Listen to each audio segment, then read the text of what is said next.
What is up, everybody? Welcome back to the channel, guys. I had to stop real quick. It's been a mad dash. As you can see, I'm loaded up and headed out for the meet and greet at Scram Speed in Mahomet, Illinois. And I gotta tell you, the reason I didn't have more of this footage was typically I borrow Dover's trailer. It's it's a fantastic trailer. He's always generous and lets me borrow it. However, the issue came into play when we were getting ready to go and realized one of the springs was broken. So in a fit of absolute terror, I threw a message out, and my buddy Jerry Couples came through in the clutch with the trailer. So huge shout out to him. Huge shout out, because that made this possible. Had to grab some straps, but we are good to go. Trailer's ready to rock, and headed up to do this meet and greet. Super excited, and yeah, let's get on the road.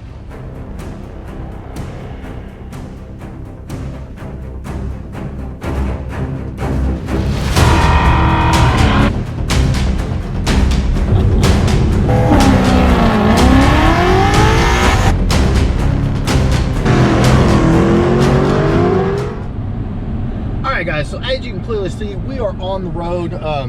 The trip did not start out well. I got so far, and my phone just totally lost service. I didn't know what in the world was going on. I had no clue, and but I found a Verizon store about 3 hours from my destination, and long story short, I had to get a new phone. So yeah, new phone, who it is. Anyway guys, since everything's kind of crazy and there's so much going on, I wanted to take a second to do this video. Brutal Vlogs and I, if you have not subscribed to Brutal Vlogs, B-R-E-T-2-L, yeah, sorry, multitasking. Link in description.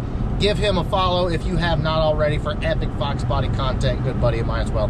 But we've been talking about how we could kind of collaborate and do some videos together, and one idea was the top 5 dumbest things we've ever done to or with a Fox body. And so I'm gonna take the bull by the horns, and I'm going to give you mine.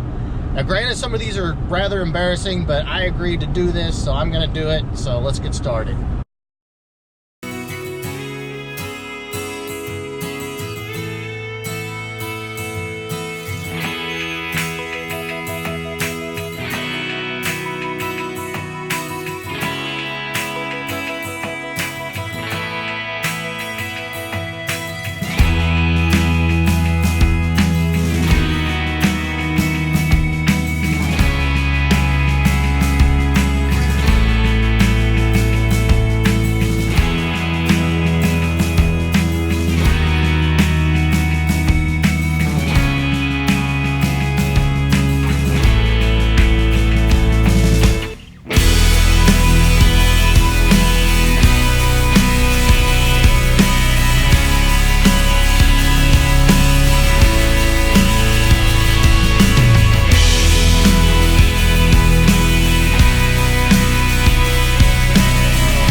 Alright y'all, so here we go.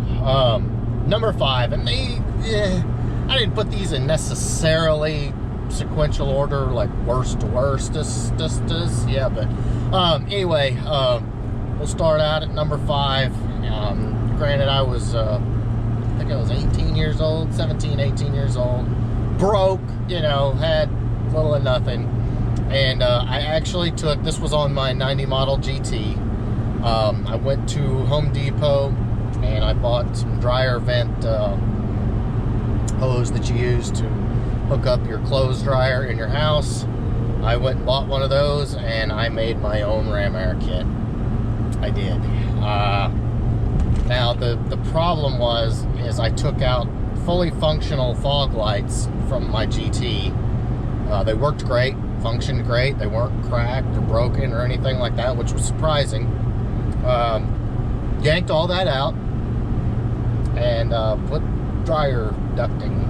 I used the hole in the GT ground effects and put a clamp around it to somewhat clamp it in there and ran that dude up to the airbox hole, and I was sure I made I was sure I was going to make 100 horsepower. You know, all I wanted to do was get to the track, and yeah. Can you tell I'm embarrassed? Yes. Okay. So yeah, dryer ducting, ram air kit. I did it. Okay, I admit it. Can we move on now? All right, guys. So my number 4 next dumb move. This was on my '89 GT again. I rode around on well drag like 3s and 8s. I was extremely proud to have those, and you know, they were the bomb back in the day. If you're watching this, you probably already know that. But I decided to take a road trip to you know, to visit some friends, and I was going to do it on 3s and 8s. Now, they were street tires, but the problem I had is, you know, I had like a 265/60 in the bag. These gargantuan freaking tires. I think I bought them used.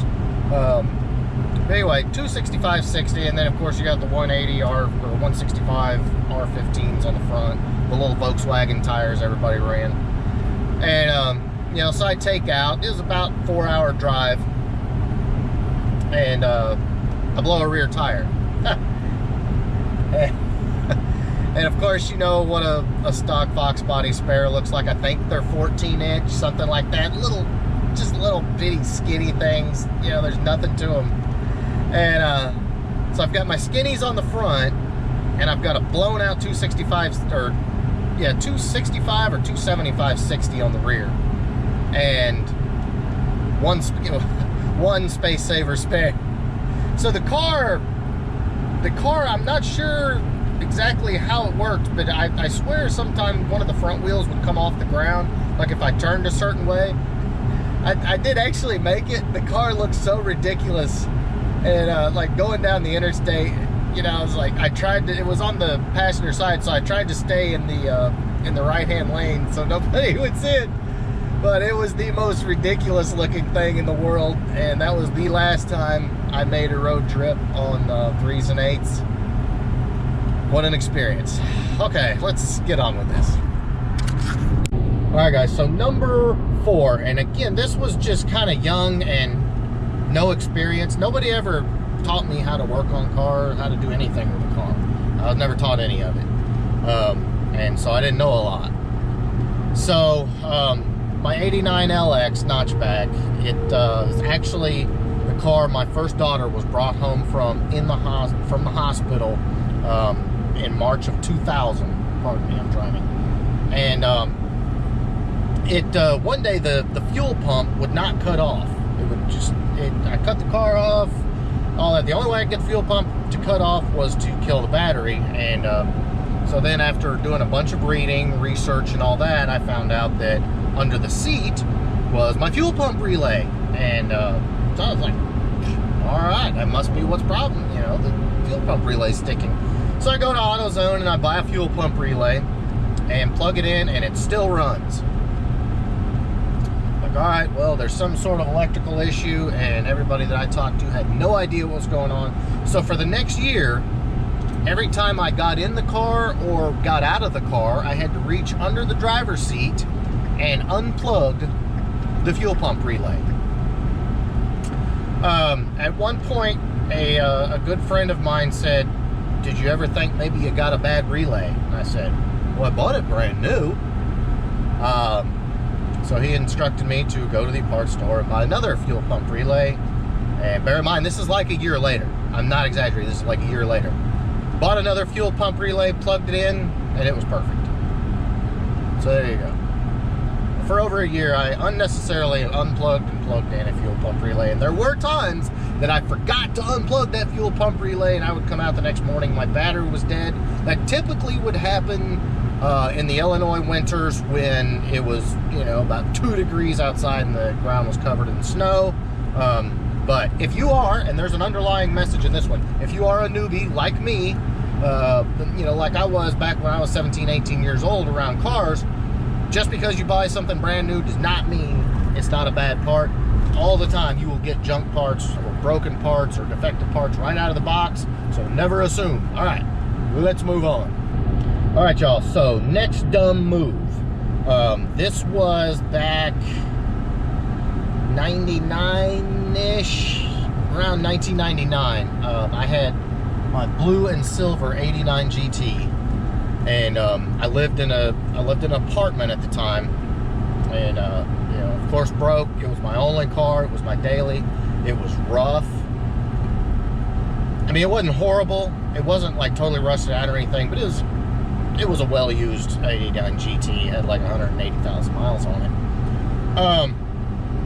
Well, I scored a set of the adjustable Maxima Motorsport lower control arms from my buddy Steve, and you know, I was going to put them on, and they are the ones that have the adjustable spring perch on them, so you can raise and lower the car via the spring perch.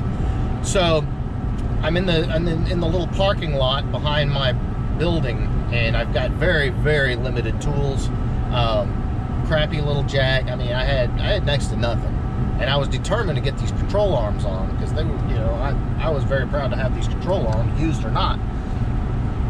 So I go to get them on, and it takes forever. You know, it's up north, the bolts don't want to come out, on and on and on. I don't know what I'm doing, but long story short, it gets extremely dark and extremely late. I have no drop light, and of course back then you don't have phone for flashlight, so I had to drive the next day, all day, on one control arm that was stock and one that was adjustable. What makes that so bad is the control arm was adjusted all the way up, so the car was sitting like this in the rear. I did not have a 1/2-inch drive ratchet to adjust it back down and make the car sit level, so yeah, it was a sight. It was hilarious. I tried to back into the parking spot at work so nobody would see it, but driving down the road, it looked absolutely ridiculous, and yeah, I was embarrassed. All right, let's move on. All right, guys, so here is the last one, and this was not a moment of glory, to be sure. And you know what I used to do back in the day, like a lot of you guys would, I would read magazines and pick up on the tips and the tricks that they would use to try and make the car go faster. And you know, some of those were icing the intake, the 10-minute tune-up, running a short belt, you know, a lot of little things, like, you know, disconnecting the sway bar end links, any and everything you could do to make a Fox body fast. Well, I did that, you know, I was basically doing everything. And the one thing I didn't have was a short belt. And I was at the track one night, and I was just, you know, I was bound and determined to make the car fast, and I ended up, I was like, you know, screw it, I'll just take the belt off. You know, a drag race is not very long. I think the car will be fine, no worries. So I was fairly close to the starting line where I was parked at, and so I took the belt off, drove up there. There wasn't a long line, got up there, made my pass. You know, it was a fairly decent pass. And I get back, and I'm reading my time slip, and my buddy waved me down and asked me how it worked. So I ended up sitting there running my mouth to him for like 10 minutes with the car running, and there's just freaking steam and crap everywhere. And long story short, the car overheated like crazy. And then there's power steering fluid everywhere on the underhood. If you've ever pushed a Fox body that wasn't running and tried to turn the wheel, it'll just come out everywhere from the reservoir. So there was coolant and power steering fluid everywhere. And needless to say, I was a little bit embarrassed, but it is what it is. The car did run. I think it picked up like a 10.5, something like that. I think this is like 02, but yeah, not my wisest moment. All right, guys, so one of the purposes of this video is to, you know, not only reminisce, but, you know, collaborate with Brutal Vlogs. He's gonna do one, and I hope his, I'm seriously dying to see what his are, because they're gonna be hilarious. I know, maybe better than mine. I don't know how you get better than mine, because mine are pretty freaking bad. A lot of stupid tax paid, learning how to work on cars and learning, you know, how cars work, stuff like that. But, and last and final thing, don't ever take yourself too seriously. Life's too short. You know, you gotta have fun, enjoy the ride. So that is what is up, guys. I hope you enjoyed this, and also do me one solid, drop me a comment below, and you don't have to write like a long story or anything. leave one thing dumb that you've ever done in a car or to a car or something like that, because I would love to read those, and maybe we'll come back and do a follow-up on some of your dumbest moves. So maybe, I mean, yeah, we'll definitely do that. So hit me in the comments below with those. And in the meantime, if you like this video, please give me a big thumbs up. Make sure you smash that subscribe button, because I believe one of the next episodes you see will be my car on the dyno, and you'll get to see exactly what the car makes. I'm dying to know. We got to get it fixed first though. So that is what is up. Again, smash that subscribe button. Later, guys.